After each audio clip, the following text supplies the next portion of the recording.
அஸ்ஸலாமு அலைக்கும் வரஹ்மத்துல்லாஹி வபரகாத்துஹு. அல்ஹம்துலில்லாஹ். சங்கைக்குரிய உலமா பெருமக்கள் உள்ளிட்ட அத்துணை பேர்களுக்கும் அஸ்ஸலாமு அலைக்கும் வரஹ்மத்துல்லாஹி வபரகாத்துஹு. இமாம் ஷாஃபி அரபு கல்லூரி என்னுடைய மகனாருக்கு, குறிப்பாக என்னுடைய மகனாருடைய முகவரியை சமூகத்திற்கு அறிமுகப்படுத்துவதற்காக வேண்டி இந்த நிகழ்ச்சியை ஹஜ்ரத் பெருந்தகை நடாத்தி கொண்டிருக்கிறார்கள். அல்லாஹ் ஜல்ல ஷானஹு தஆலா அவருடைய எல்லா சேவைகளையும் கபூலியத்தை செய்வாராக. அன்பிற்குரிய சகோதரர்களே, ஒவ்வொரு உலமா பெருமக்களும் பேசுகிற போது நான் செவியுற்றேன். உங்கள் குழந்தைகளை நீங்கள் அம்ஜித் அலிஷா உங்க பையனை நீங்க ஆலிமாக்கணும், ஹாஃபிலாக்கணும் அப்படின்னு சொல்லி, யாராவது என்னுடைய மகனை ஹாஃபிலாக்குவேன், என்னுடைய மகனை ஆலிமாக்குவேன்னு சொல்வேன் பார்த்த ஒருத்தர் கூட சொல்லல. ஆனாலும் மிகப்பெரிய பாக்கியம் என்ன தெரியுமா? ஹஜ்ரத் முஹம்மது ரசூலுல்லாஹி ஸல்லல்லாஹு அலைஹி வஸல்லம் அவர்கள் மீது அதிக பாசம் கொண்டவர். இங்கிலும் முகமது சுஹைல் என்னுடைய ஆசிரியர் பெருந்தகை அவர் பிறந்த போது, அவர் பிறப்பதற்கு முன்னாலேயே உண்மையிலேயே அவர் சொன்னார், உனக்கு முதலாவது ஆண் குழந்தை பிறக்கும், அந்த குழந்தை பிறக்கிற போது நான் தான் பெயர் சூட்டுவேன் என்று பெருமையோடு எங்களுடைய நாய்பாதத்தை அவர்கள் சொன்னார்கள். அந்த அடிப்படையிலே அவன் 6 மாதமாக இருக்கிற போது முகமது சுஹைல் என்று அவருக்கு பெயரிட்டார்கள். ஹஜ்ரத் பெருமகனார் சொன்னார்கள், உன்னுடைய மகனாரை சிறந்த ஹாஃபிலாக ஆக்கணும். காரணம் என்ன தெரியுமா? உன்னுடைய தாயாருடைய கனவு அப்படி என்று சொன்னார்கள். ஆம், என்னுடைய தாயாருடைய கனவும் அப்படித்தான். எப்படியாவது என் மகனை ஆலிமாகவோ ஹாஃபிலாகவோ ஆக்கணும் என்னுடைய தாயார் துடித்த போது என் இதயம் மறுத்தது. ஹாஃபிலாகணும் அப்படின்னு சொல்லுகிற போது என்னுடைய மதரசாவுடைய உஸ்தாதுமார்கள் மறுத்தார்கள். நீ அடிக்கடி ஓடி போகக்கூடியவன், உன் இதயத்திற்கும் குரானுக்கும் சம்மதம் இல்லை என்றெல்லாம் ஒவ்வொரு அரபு கல்லூரியினுடைய வாயில்களும் பூட்டப்பட்டது. அதனால் ஹாஃபிலாகக்கூடிய பாக்கியம் எனக்கு இல்லை. இருந்தாலும் என்னுடைய மகனாரை அல் மதரசத்துல் முஹம்மதிய்யா அரபு கல்லூரியிலே அவரை காயிதாவுக்கு சேர்த்த போது அவர் தினமும் கண்ணீர் வடிப்பார். நான் ஓத மாட்டேன், வீட்டுக்கு வந்து விடுவேன் என்று ஒரே கண்ணீர் வடிப்பார். அதுவும் குறிப்பாக அவருடைய தாயாரிடத்தில் ஒரே போன் போட்டு என்னை எப்படியாவது வீட்டுக்கு கூட்டு போயிருங்க அப்படின்னு சொல்லுவாரு. ஆனா அதற்கெல்லாம் ஒரு படியாக எனக்கு ஒரு கெட்ட பழக்கம் ஒன்று இருந்துச்சு. அது தெளிவாக இங்கே மன்றத்தில் பதிவு செய்யணும். எனக்கு சிகரெட் பிடிக்கக்கூடிய பழக்கம் உண்டு. ஒரு கிதாபை படிக்கிற ஹஜ்ரத் கூட சொன்னாங்க, நான் சென்னையில் உங்களை பார்த்தேன், தலைக்கு மேல புகை போச்சு, அதை நான் பார்த்தேன் அப்படின்னாங்க. ஆம், நான் சிகரெட் குடிக்கக்கூடிய விஷயத்துல ரொம்ப தேர்ச்சி பெற்றிருந்தேன். ஒரு கிதாபை படிப்பேன், அப்புறம் ஒரு சிகரெட் பத்தினா தான் அடுத்த கிதாபு வாசிப்பேன். அப்படிப்பட்ட ஒரு புகைக்கு சொந்தக்காரனாக நான் இருந்தேன். என்னுடைய மனைவி என்னை திருத்தினாங்க, நான் பெற்ற தாயார் என்னை திருத்தினார்கள், ஏன் என்னுடைய உஸ்தாதுமார்கள் கூட என்னை திருத்தினார்கள். எல்லா உஸ்தாதுமார்களும் தாயும் என்ன சொல்லுவாங்க தெரியுமா? மகனே, உனக்கு புகைப்பிடித்தால் ஹார்ட் அட்டாக் வந்துடும், உனக்கு புகைப்பிடித்தால் கேன்சர் நோய் வந்துடும், இப்படி எல்லாம் என்னை பயன்படுத்துறாங்க. ஆனால் என்னுடைய இதயம் ஏற்றுக்கொள்ளல, அசால்ட்டா விட்டுட்டேன். என்னுடைய உஸ்தாது பெருந்தகை எனக்கு அட்வைஸ் பண்ணுவாங்க, எப்படி தெரியுமா? நீ புகையை உத்தரப்பா, அது மிகப்பெரிய மோசமான ஒரு செயல் என்றெல்லாம் எனக்கு அட்வைஸ் பண்ணுவாங்க. என்னுடைய மனைவி திருமணம் முடித்து வருகிற போது என்னை பார்த்து ரொம்ப ஆச்சரியப்பட்டாங்க. அவ்வளவு முதல் இரவு நான் சிகரெட் பிடிக்காம என்னால் இருக்க முடியல. 10 மணிக்கு கதவை திறந்து அதுக்கு முன்னாடி சிகரெட் பாக்கிட்டேன் என்னுடைய இதில் வாங்கி வச்சுக்கிறேன். அதை அடிச்ச உடனே என்னுடைய மனைவிக்கு தாங்க முடியல. ஆமிசாரி டீங்களா சிகரெட் குடிப்பீங்களா? அந்த பழக்கம் எனக்கு உண்டு. எனவே என் மனைவி சொன்ன போது நான் திருந்தல. எல்லோரும் அதற்காக வேண்டி சரியான காரணத்தை சொல்லல. என்னுடைய மகனார் ஒரு கட்டத்துல அல் குர்ஆன் ஷரீஃப் ஒரு சின்ன காகிதா, அந்த காகிதாவை சொல்லி கொண்டு வந்தாரு. பாப்பா இவர் காகிதா ஒரு பாப்பா, நான் ஒரே ஒரு ஜூஸ் முடிச்சுன்னு சொன்னா நீங்க தம்ம விட்டுருவீங்களா அப்படின்ட்டாரு. நான் ஓதுவேன், நீங்க தம்ம விட்டுன்னு சொன்னா நான் குர்ஆன் முடிச்சுடுவேன், ஒரே ஒரு ஜூஸ் முடிச்சுடுவேன். அப்ப சொன்னேன், இவன் தௌராத் ஓதுறான், இந்த தௌராத் தான் ஓதுவான் குர்ஆன் ஷரீஃபை. அப்ப நான் சொன்னேன், பாப்பா பிரச்சனை இல்லை, நீ ஒரு ஜூஸ், எனக்கு நம்பிக்கை இல்லை, ஒரு ஜூஸ் முடியும் இன்ஷா அல்லாஹ் கண்டிப்பா நான் தம்ம விட்டுருவோம் அப்படின்னேன். மாஷா அல்லாஹ் தபாரக்கல்லாஹ், அல்லாஹ்வுடைய என்னுடைய மகனார் என்று சொல்ல மிகப்பெரிய பாக்கியம் என்ன தெரியுமா? அதே போல அம்மா ஜூஸ் முடிச்சிட்டான். முடிச்சு என்னுடைய வீட்டுக்கு வந்தான். வீட்டுக்கு வந்து அம்மா நான் 1 ஜூஸ் முடிச்சிட்டேன். அப்படியா? நேரே போய் பெரியசு கேட்டேன். ஆமா உங்களுடைய மகனார் 1 ஜூஸ் முடிச்சிட்டார் அப்படின்னு. உடனே 17 பாக்கெட் சிகரெட்டு எடுத்து என்னுடைய மகனுக்கு முன்னால் முடித்து போட்டு, இனிமேல் நான் சிகரெட் பிடிக்க மாட்டேன், எனக்காக வேண்டி முயற்சித்த என்னுடைய மகனார் அல் குர்ஆன் ஷரீஃபை இதயத்தில் சுமந்த ஒரு ஜுஸுவை அவர் இதயத்தில் சுமக்கிற போதே எனக்கு மிகப்பெரிய வெளிச்சத்தை கொடுத்து விட்டார். என்னுடைய மனைவி திருத்தினார்கள், என்னை பெற்றெடுத்த தாய் திருத்தினாள், தந்தை திருத்தினார்கள், குடும்பங்கள் திருத்திச்சு, உஸ்தாதுமார்கள் திருத்தினார்கள், யாருக்கும் கட்டுப்படவில்லை. என்னுடைய மகனார் என்ன சொன்னார் தெரியுமா? ஒரே ஒரு வார்த்தை, பாப்பா அல் குர்ஆன் ஷரீஃப் ஓதக்கூடிய அந்த வாயில புகைப்பிடிக்கலாமா? அல் குர்ஆன் ஷரீஃப் ஓதக்கூடிய அந்த வாயினால் நீங்கள் புகைப்பிடிக்கலாமா? அந்த குர்ஆன் என்ன தெரியுமா? மஹ்லூகாத்துகள் அல்ல, படைக்கப்பட்டவைகள் அல்ல, அல்லாஹ்வுடைய கலாம்.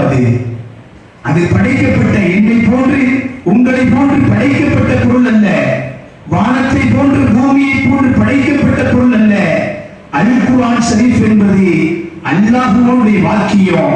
அந்த வாக்கியத்தை ஓதக்கூடிய தந்தையே, நீங்கள் சிகரெட் பிடிக்கலாமா, புகை பிடிக்கலாமா, அல்லாஹ்வுக்கு பயந்து கொள்ளுங்கள் என்று சொன்ன போது அன்றைய தினத்தில் என்னுடைய புகையை நான் விட்டுவிட்டேன்.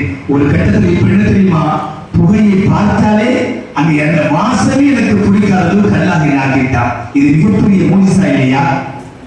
எனவேதான் நான் சொல்வது உண்டு, அல்லாஹ் ஜெல்லஷானஹு தஆலா இந்த உலகத்துல எனக்கு நிறைய பாக்கியங்களை எனக்கு தந்தானோ இல்லையோ அருமையான ஒரு மகனை எனக்கு தந்திருக்கிறார்.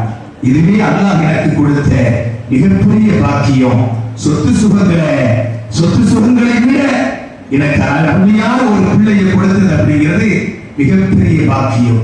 என்னை மாத்திரமல்ல, என் தந்தை அவருடைய அம்மாவுக்கும் அதிகமான நசீகத்தை செய்யக்கூடிய ஒரு மகனாக என்னுடைய மகன் ஒரு அற்புதமான குழந்தையாக இருப்பார். அது மாத்திரமல்ல, என்னுடைய மகனார் ஜாமியாவில ஓதி கொண்டிருக்கிற போது இப்ப போய் கேளுங்க, அந்த உஸ்தாதுமார்கள் அத்துணை பேர்களும் சொல்வார்கள், உங்க பையன் ஒரு அற்புதமான பையன், ஒரு சாந்தமான ஒரு பையன் என்று கூட ஹஸ்ரத்துமாருடைய அன்பையும் ஆசியும் பெற்ற குழந்தையாக அல்லாஹ் ஜெல்லஷானஹு தஆலா என் குழந்தையை ஆக்கியிருக்கிறார். அதனால தான் எந்த ஒரு ஆலிமும் புகைப்பிடித்தல் கூடாது என்பதை என்னுடைய மகனா எனக்கு ஓதி தந்த உஸ்தாது கூட பயமுறுத்தினாங்க. ஏப்பா சிகரெட் பிடிச்சு அப்படி பிரச்சனை வந்துடும், இப்படி பிரச்சனை வந்துடும், ஒழுக்க கேள்வி என்று உணர்த்தினார்களே ஒழிய ஒரு சரியான சிந்தனை கேட்கக்கூடிய அளவுக்கு அவர்கள் சொல்லல. ஆனால் என்னுடைய மகன் சொன்னான், அல்லாஹ்வுடைய வேத புத்தகம் இது படைக்கப்பட்ட பொருள் அல்ல, இது இறைவனுடைய வார்த்தை. அந்த வார்த்தையை நீங்கள் மொழிகிற போது, ஓதுகிற போது அந்த சிகரெட் பீடி குடித்தல் கூடாது தந்தையே என்று சொன்ன போது நான் உணர்ந்து கொண்டேன். அல்லாஹ்வுடைய மகத்துவத்தை கொண்டு அவன் ஒரு ஜூஸ் அவனுடைய உள்ளத்தில் ஏறுகிற போது நான் அதை விட்டு மறந்தேன். அப்பொழுது என்னிடத்தினுடைய ரப்பிடத்தில் நான் சென்று அன்று தகஜத்தில் தொழுதேன். ரப்பே, உனக்காக வேண்டி என் பிள்ளையினுடைய சிந்தனைக்காக வேண்டி நான் புகையை ஆண்டாண்டு காலமாக குடித்த புகையை உனக்காக வேண்டி நான் நிறுத்திவிட்டேன்.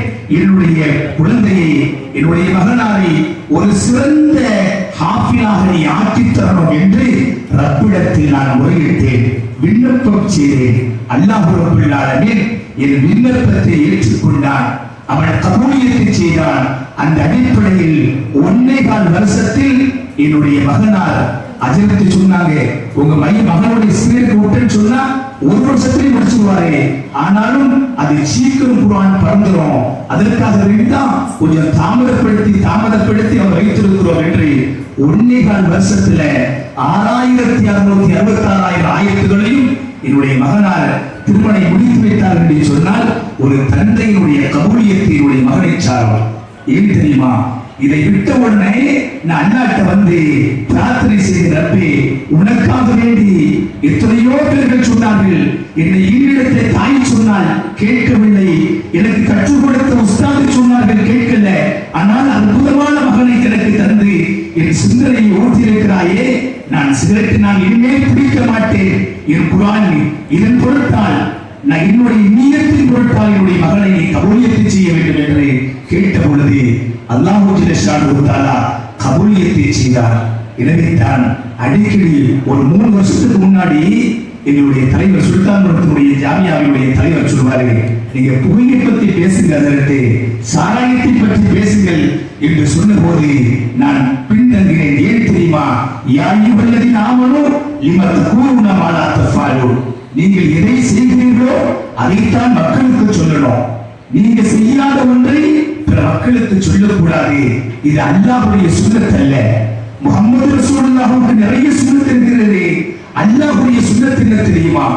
நீங்க உங்களிடத்தில் எது இருக்கிறதோ அதைத்தான் மக்களுக்கு சொல்ல வேண்டும் என்று அல்லாஹ்வுடைய வேத புத்தகம், அல்லாஹ்வுடைய வார்த்தை எப்படி சொல்லுகிறது? அந்த அடிப்படையிலே நான் அல்லாஹ்விடத்தில் இப்பொழுது சொல்லுவேன், நிச்சயமாக புகை பிடித்தல் கூடாது, இது அல்லாஹ்வுடைய அந்த கலாமுக்கு உகந்ததல்ல என்று நான் சொல்லுவேன். காரணம், அது முற்றிலுமாக என்னிடத்தில் புறக்கணிக்கப்பட்டு விட்டது. இதற்கு காரணம் என்ன தெரியுமா? என்னுடைய மகனாரை நான் இப்பொழுது வலியுள்ளாவாக பார்க்கிறேன். என்னுடைய நீண்ட காலமாக எனக்கு மருத்துவர் மூலமாக நிப்பாட்ட முடியாத ஒரு விஷயத்தை என்னுடைய மகனார் ஒரு சின்ன விஷயத்தின் மூலமாக என்னை சரி செய்து விட்டார், என் இதயத்திற்கு பக்குவம் கொடுத்து விட்டார் என்று சொன்னா, என்னுடைய மகனார் முகமது சுஹைல் எனக்கு சுஹைல் என்னுடைய மகனை தாண்டி எனக்கு அவர் இரண்டேச செல்வராக இருக்கிறார் என்பது இது சத்தியத்தின் உண்மை. அல்லாஹ் ஜல்ல ஷானஹு தஆலா என்னுடைய மகனை கபூலியத்தை செய்யணும் அப்படின்னு தான் நான் பிரார்த்தனை செய்கிறேன். ஹத்தா ஜுருத்து முல்மகாபிர், என்னுடைய மகனார் அந்த கபூரை சந்திக்கிற வரையிலும் ரப்பே, என்னுடைய மகனாருடைய ஒவ்வொரு ஆயத்தை கூட நீ மாற்றிவிடக் கூடாது என்று அல்லாஹ்விடத்தை நான் பிரார்த்தனை செய்து கொண்டே இருக்கிறேன். அல்லாஹ்வே, என்னுடைய மகனாருக்கு ஒரு பெற்றோருக்கு கண்குளிர்ச்சி தரக்கூடிய குழந்தையை தான் என்று நான் அடிக்கடி கேட்பது உண்டு.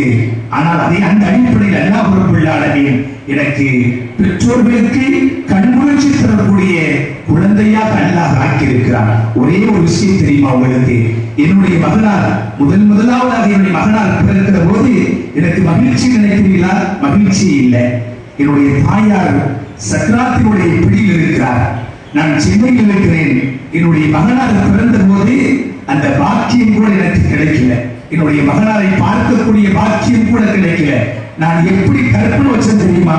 என்னுடைய மகனார் பிறக்கிற போது தந்தையாகிய நான் என்னுடைய மகனாருடைய வலது காலில் பாம்பு சொல்ல வேண்டும், இடது காலில் இகாமத்து சொல்ல வேண்டும் என்றெல்லாம் நான் நியதி செய்த போது என்னுடைய தாயார் மரணப்பிடியில் இருக்கிற போது, அப்பொழுது என்னுடைய தாயாருடைய வஃபாத்தும் என்னுடைய மகனுடைய பிறப்பும் ஒன்றாக சங்கமிக்கிறது.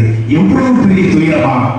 என் மகனுடைய சுப செய்தியை ஒருவர் போனில் சொல்லுகிறார், என் தந்தையினுடைய தாயினுடைய மரணத்தை நான் பார்த்துக் கொண்டிருக்கிறேன். இரண்டிற்கு மத்தியில் நெருக்கடி.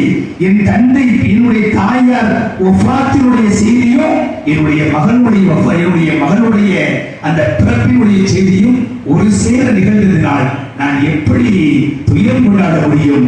அல்லாஹ் ஜல்ல தஆலா என் நியத்திற்கு பகரமாக ஒரு துரியமாவை அங்க வர சொல்லி அவனுடைய வலது காதில் பாங்கும் இடது காதில் இகாமத்தும் சொல்லப்பட்டு அந்த செய்தியை நான் அறிந்து மிக்க மகிழ்ச்சி அடைந்தேன். என்னுடைய தாயார் சக்கராத்தில் உனக்கு குழந்தை பிறந்திருக்கிறது, என்னுடைய உனக்கு பேர குழந்தை பிறந்திருக்கிறது என்று சொன்ன பொழுது என்னுடைய தாயார் சொன்னாங்க, நீ எந்த பேரை வைத்தியோ தெரியாது, உங்களுடைய அப்பா உன்னுடைய தந்தை முகமது நைனா முகம்மதையும் சேர்த்துக்கொள், அந்த துணைப்பேராக சேர்த்துக்கொள் என்று சொன்ன பொழுதுதான் நட்சத்திரத்திலே சிறந்த நட்சத்திரம் என்ன தெரியுமா? வானம் தரக்கூடிய நட்சத்திரங்களில் சிறந்த நட்சத்திரம் செய்யுள் கவாக்கிபு, நட்சத்திரத்திற்கெல்லாம் தலைவர் அந்த சுஹைல் என்கிற நட்சத்திரம். அந்த நட்சத்திரத்தினுடைய பெயரை என்னுடைய மகனாருக்கு சூட்டினேன். அவன் சிறந்த நட்சத்திரமாக இந்த உலகத்தில் வாழ வேண்டும் என்று ஒரு தந்தையினுடைய ஆசை அல்லாஹ் கபூலியத்தை செய்திருக்கானே, இதைவிட சான்று உலகத்தில் இருக்க முடியாது. அல்லாஹ் ஜல்ல தஆலா இங்கே வந்திருக்கக்கூடிய குறைவான நபராக இருந்தாலும் என்னுடைய மனதிற்கு நிறைவாக இருக்கிறது. இப்படிப்பட்ட நிகழ்ச்சி நடைபெறுமா என்று என்னுடைய கனவில் கூட நினைக்கல. ஹஸரத் அன்னைக்கு இஷாவோட சொன்னாங்க, இப்படி நாங்க வந்து உங்களுடைய மகனாருக்கு நாங்க நிகழ்ச்சியை ஏற்பாடு செய்திருக்கிறோம் என்று. அல்லாஹ் ஜல்ல தஆலா இனி நான் மௌத்துக்கு நான் அஞ்ச போவதில்லை. என்னுடைய மனைவி ஒரே சொல்லிட்டேன், இப்படி சொல்லிட்டீங்க, இனி மௌத்தை பற்றி நான் பயப்பட போறதே இல்லை. ஏன் தெரியுமா? இந்த சமூகத்திற்கு மத்தியில், நாளை மனுஷ மைதானத்திற்கு மத்தியில் எல்லோரும் இருக்கக்கூடிய சமயத்தில் எனக்கு என்னுடைய மனைவியை பார்த்து சொன்னேன், உனக்கும் எனக்கும் தங்கம் கிரீடம் சூட்டப்படும், அதைவிட ஒரு உலகத்திலே மிகப்பெரிய மகிழ்ச்சி எதுவாக இருக்க முடியும் என்கிற ஒரு ஆத்மாவின் பக்குவத்தை அல்லாஹ் எனக்கு கொடுத்திருக்கிறான். எனக்கு அந்த வாக்கியம் இல்லை என்றாலும் கூட என் மகனுக்கு கொடுத்திருக்கிறான். என் மகனின் மூலமாக அல்லாஹ் ரப்பல் ஆலமீன் எனக்கு தங்க கிரீடத்தை சூட்டுவான். இப்போது நான் எப்பொழுதும் மரணத்திற்கு தயார். அல்லாஹ் ஜல்ல தஆலா ஒரு சிறந்த தந்தையாக கடைசி வரையும் அவருக்கு சிறந்த தந்தையாக இருக்கக்கூடிய பாக்கியத்தையும், அதே போன்று எனக்கு எப்பொழுதும் சிறந்த மகனாக இருக்கக்கூடிய பாக்கியத்தையும் அல்லாஹ் தந்துள்ள வேண்டும் என்று நீங்கள் அத்துணை பேர்களும் பிரார்த்தனை செய்ய வேண்டும். இதை அழகான முறையில் நடாத்தி தந்த இந்த மதரசாவினுடைய தாளாளர், முதல்வர், ஆசிரியர் பெருமக்கள், அந்த மாணவிகள் அத்துணை பேர்களுக்கும் என் நெஞ்சார்ந்த சலாத்தை தெரிவித்து விடைபெறுகிறேன். அஸ்ஸலாமு அலைக்கும் வ ரஹ்மத்துல்லாஹி வ பரகாத்துஹு.